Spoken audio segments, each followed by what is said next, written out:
Good morning, it's Friday the 17th of April. I'm Mared Gwyn and you're watching Europe Today, your morning fix of news and analysis live here from Brussels. Coming up today, France and the UK will later co-chair a meeting with allies on restoring navigation in the Strait of Hormuz. The critical waterway has remained effectively closed since the war on Iran began. We'll have the details. In other news this morning, a 10-day ceasefire in Israel's war on Hezbollah has come into effect overnight after what have been described as historic US-mediated talks between Lebanon and Israel. It comes as President Trump says he's very close to a deal with Iran. And an EU delegation is expected in Budapest later today for talks with the incoming Peter Magyar-led government. They're expected to discuss the release of EU funds for Hungary that were frozen under Orban. We'll bring you the details. And the Spanish Prime Minister Pedro Sánchez hosts left-wing global leaders in Barcelona today for a summit of world progressives. We have an exclusive interview with the European Commission Vice President Teresa Ribera. But first, our top story this morning, a French and British-led coalition of around 40 mainly NATO countries is meeting today and is expected to announce a solution aimed at securing the Strait of Hormuz. Military planners have been working on the plans for weeks. To explain more, our NATO correspondent, Shauna Murray, joins me here in the studio. Good to have you back, Shauna. Right. Tell us first, these talks happening today in Paris and online, what can we expect? Well, the expectation is that this coalition will deliver a broad shape of an outline to reopen the Strait of Hormuz when the conflict ends. Now, they're saying that this is very much going to be a defensive operation. They will not be party to the conflict. But the idea is that they will send vessels, frigates, demining operations, personnel, radars, intelligence to the region to be ready to then kickstart the reopening of the strait when the hostilities come to a cease. Now, there's obviously huge risks in that because we don't know when this war is going to end. But the reason why this plan needs to happen today, or at least the outline needs to be in place, is because Donald Trump's been putting huge pressure on NATO allies, saying that they never came to his aid, and he's obviously threatened the alliance. And even this week, he went on US TV saying the Strait of Hormuz is already open, ships are coming back and forth, we're doing it, which is not really the case. But anyway, he says our country should not be paying trillions of dollars to NATO, once again threatening the future of the alliance. So this is a very important day. And Shauna, we also saw reports overnight that the US has told its European allies to expect delays in the delivery of weapons that were previously approved by the US. Tell us more. This is something that allies have feared since the very beginning of this war, and the fact that this war is now dragging out. NATO allies have purchased equipment such as interceptors and so on from the United States to be used in Ukraine through the prioritised Ukraine requirements list at NATO. Now they're hearing that that equipment won't get to Ukraine, so that's hugely problematic for Europe's defence, for the NATO defence, and of course for the Ukrainians. And it was something that actually has been expected, but we know that Ursula von der Leyen had a meeting with Mark Rutte, the Secretary General of NATO, this week, as well as NATO's Supreme Allied Commander for Europe, Alexis Grinkovich, and they relayed this to her and said that Europe needs to once again step up its defence industrial base even more than before. And I spoke to a NATO source last night who said to me, look, there's only so much equipment to go around. That's why the defence industrial base is so important. So this is a very tricky situation now for Europe, not just from an economic perspective, but now for the defence of the continent. Mairead? Indeed, Shauna, thank you so much for that very comprehensive update. We'll keep an eye on your reporting, of course, throughout the day. Now, the UN Development Programme says ongoing military escalation in the Middle East could push 30 million people into poverty worldwide. Our reporter, Lauren Walker, spoke to the agency's administrator, Alexander De Croo, who, of course, was formerly the Prime Minister of Belgium. She started by asking him about the global spillover effects of the conflict. The impact goes way beyond the region. For example, sub-Saharan Africa is severely impacted by what is going on in the region. Small island states, for example, in the Pacific, you start to have a few islands that just don't have enough fuel anymore. So the impact of the war and the blockade that is linked to it has a deep impact, and it shows that war is development in reverse. It takes decades to lift people out of poverty.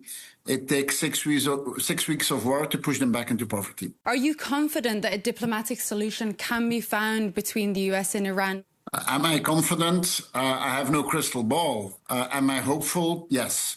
And that, of course, is the first measure, is to stop the war, or at least come to some type of normalization of the shipping lanes in the Strait of Hormuz. But even if the war would stop today, you will need economic interventions to avoid that whole countries and whole populations are being pushed back in poverty in a structural way. Yeah, it's macroeconomic interventions that international financial institutions can do on, for example, providing targeted and time-limited cash outs to populations who are impacted, or providing free access to fuel, cooking gas, and so on. If you don't do these targeted, timely macroeconomic interventions, you will have many more ripple effects. And we have not talked about the ripple effects of poverty, of food insecurity.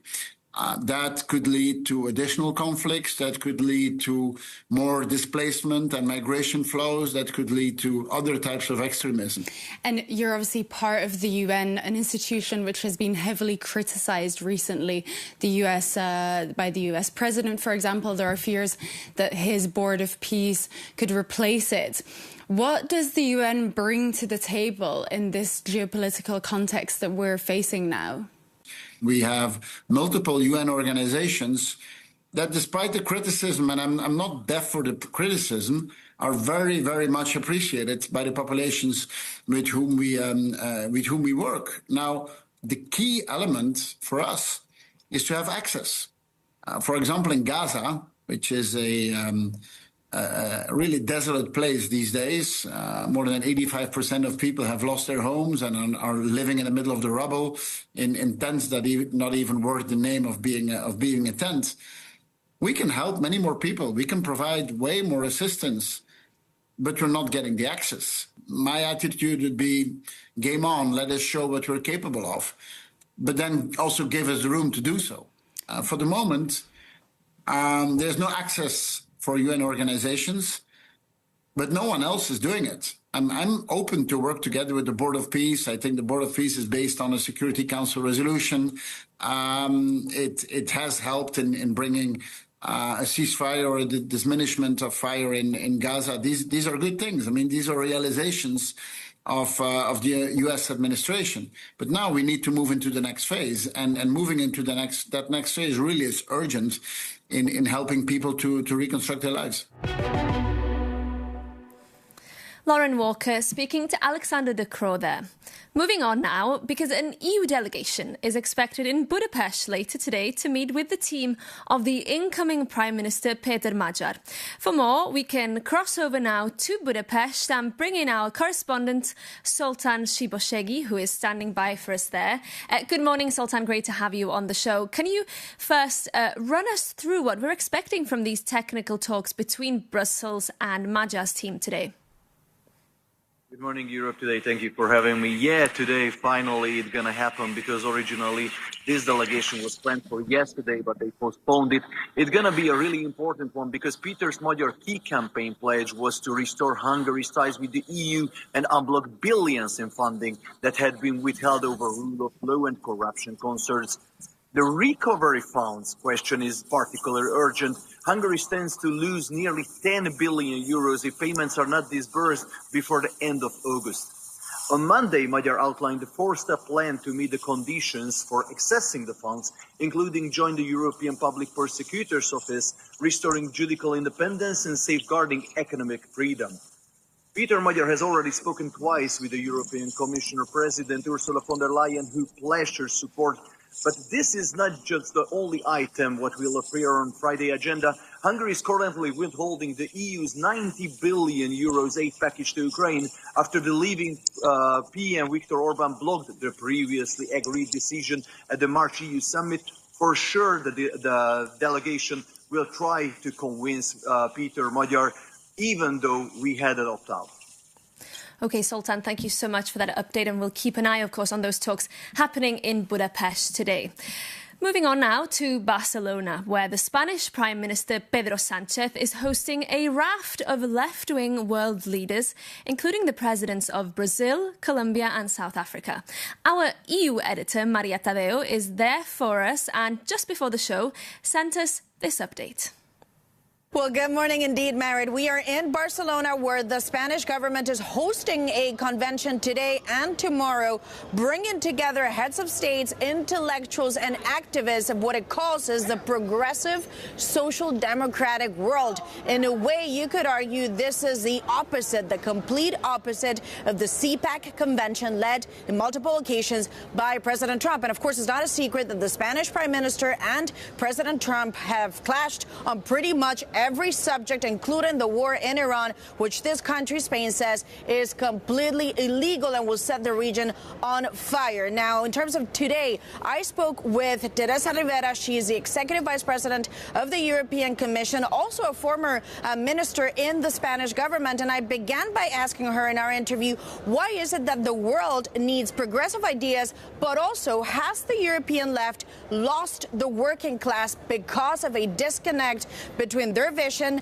and their needs? Let's take a look. My conviction is that we need to think on how to solve the problems. So it is not against anyone, but to be fair and solid on the type of responses that we are proposing and that we are playing and walking the path. So I could not say. Obviously, there is a political view that is pretty different from those political views being supported by the most conservative voices. But the main intention is to say what we want that probably provides a different view of the things that others do want. But since you talk about the idea of progressive Europe, some would say the left has lost the European working class because it doesn't have the right priorities, because it has put forward an energy. I wonder, is this also a moment where the left needs to do a form of soul-searching too? On the contrary, I have the impression that climate action is providing opportunities to people that could feel the harm, the penalties of not taking climate action. Energy transition means counting on sources of energy that do not create additional problems and that allow people to have lower bills. So it is part of the discussion that has been distorted in purpose to prevent action in those fields that could help people to do things and to count on the high quality of life. Over the weekend, there was a very important election in Hungary in which the Hungarians voted for change. Prime Minister Viktor Orban will be leaving office after 16 years. He was obviously a big ally of President Trump in Europe. I wonder, what does that election, that result, that call for change say to you when it comes to Europe at this stage? We've seen that Hungarians did decide that they wanted to be Europeans, that they wanted to fight for their rights, that they thought that this was important in terms of democracy, and they decided to vote massively. Massively. It was not a tight election. It was very clear, the result. So I think that it shows to what extent this narrative against Europe, against working together, against being united, against the defense of the civil rights and the integration is not something that can win in the middle long run. On the contrary, it probably exposes the limitations and the harm that people could feel in the absence of these joint forces, joint efforts of the European nations to develop the European program. Just a final point on this. There's been reports now that the Commission, and obviously this now touches the core of your portfolio, this is a massive job that you have when it comes to the competition laws in the EU, and these reports suggest that there is now a plan to massively dilute some of the regulation to allow for mergers to create major European champions. Is that the case? Are you preparing for this? We are entering into the last phase to adopt an updated version of our merger guidelines. So we have already a very sound draft. After having heard everybody, we know that we need to update our reality to today's economy.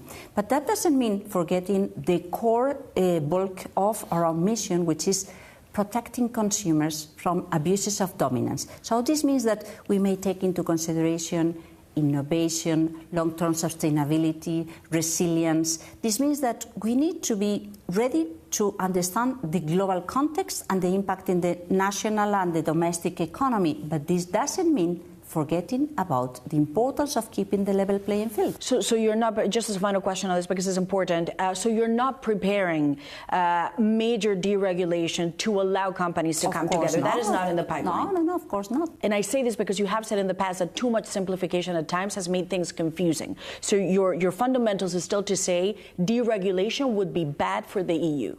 This is not a product to deregulate. This is a product to modernize and to be transparent of the criteria that we will be using to assess when a merger is pro-competitive and provides positive effects to the economy, and when it is a real risk and it is not proven that the operation does not comply with what it is being said, either if it is innovation or sustainability. So I think that it allows much more innovation and much more security for all, but at the very same time, it is quite clear that we will remain defending the interests of the consumers and not accepting whatever as a blank check. That was Maria Tadeo speaking to the European Commission Vice President Teresa Ribera. Now, there's another major election coming up in Europe this weekend. On Sunday, Bulgarians will head to the polls once again after a series of elections that have failed to break a persisting political deadlock. Our Jakub Yanis explains what's at stake. Bulgaria heads to the polls this Sunday for its 8th parliamentary election in 5 years. The country is the poorest in the European Union and the electorate is exhausted by a prolonged political crisis. And on paper, Bulgaria is a recent European success story, having finally adopted the euro on the 1st of January and joined Schengen. But there is a big euro hangover. On the ground, citizens feel impoverished and ignored by the political class. So who is stepping in to fill the void? This profound frustration has set the stage for a bitter showdown between two major figures. One side is Borko Borisov. He's the veteran center-right leader of the GERB party. While firmly pro-European, his decade in power was plagued by scandals, making him the symbol of the entrenched establishment. Facing him is Rumen Radev, the left-leaning former president, who sensationally resigned in January to run for prime minister. And Radev is riding a wave of populist anger, campaigning to dismantle the oligarchy. But his vocal opposition to military aid for Ukraine and softer stance on Moscow have left Western allies alarmed. And although polls show Radev leading Borisov 31 to 21%, neither is close to a majority, leaving the winner to inevitably cobble together a complicated coalition. And the battle for control is fierce. Just weeks before the vote, authorities detained over 200 people for electoral coercion. And the tactics are shocking. Some local officials tricked individuals into believing their state-funded winter heating and hot lunches were personal gifts from politicians. So Sunday is about much more than electing a government. It will determine whether the country can finally address these deep structural problems and rebuild public trust in the political system.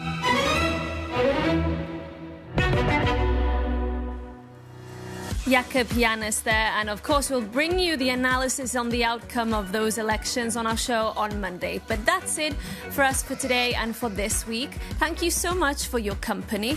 Remember, if you have story ideas, tips or questions for us, you can get in touch by emailing us at europetoday@euronews.com. We love to hear from you. You can also stay up to date on our reporting on Euronews and euronews.com. We'll see you on Monday. In the meantime, have a great weekend.